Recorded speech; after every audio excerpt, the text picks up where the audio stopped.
Bonjour les entrepreneurs, aujourd'hui voyons ensemble le merchandising. Le merchandising est l'ensemble des méthodes et techniques utilisées sur le point de vente pour assurer une meilleure revente du produit par sa présentation, son animation et sa gestion. Selon les 5 B de Kepner, le merchandising consiste à avoir le bon produit, au bon endroit, au bon moment, en bonne quantité et au bon prix.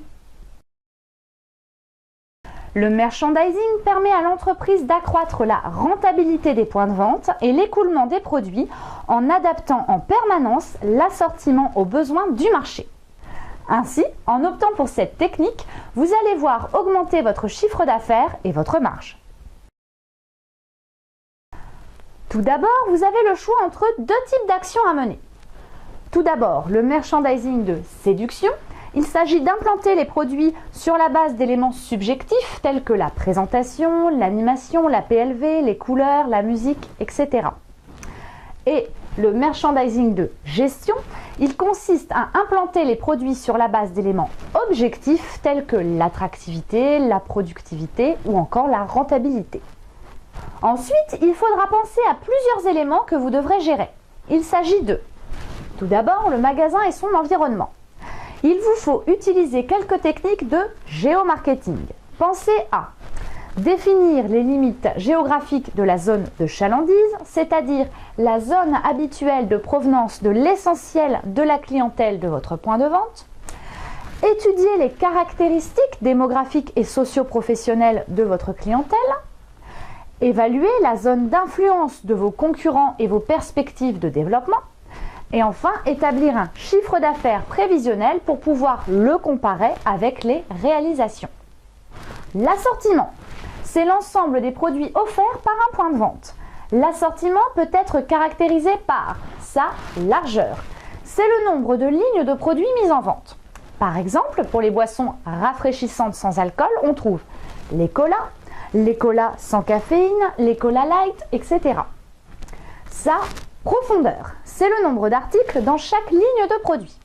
On trouve différents articles pour les colas par exemple. La marque Coca-Cola, les marques de distributeurs comme Marque Repère ou la marque Auchan, etc., etc. Et enfin sa cohérence, il s'agit de l'homogénéité des différentes gammes de produits suivant leur utilisation.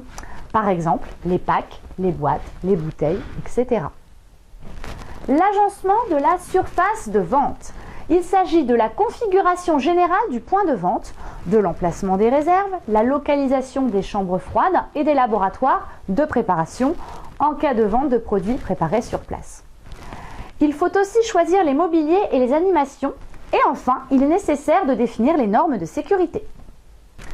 L'implantation, elle est décidée de manière à maximiser le chiffre d'affaires et la marge, développer les achats non programmés, inciter les clients à acheter les produits à plus forte marge, augmenter la rotation des stocks et surtout fidéliser la clientèle. En grande distribution, l'implantation des produits dans un rayon est souvent réalisée à partir d'un planogramme fourni par les services centraux de merchandising de l'enseigne. Un planogramme est la représentation visuelle de l'implantation d'un rayon ou gondole dans un point de vente. Il correspond généralement à un rayon ou linéaire vu de face, mais peut également être visible en 3D sur support informatique. Avant de vous lancer, sachez que comme toute décision, les actions de merchandising doivent être évaluées. Pour ce faire, on utilise des indicateurs d'efficacité de l'implantation des rayons et des ratios de rentabilité et de productivité.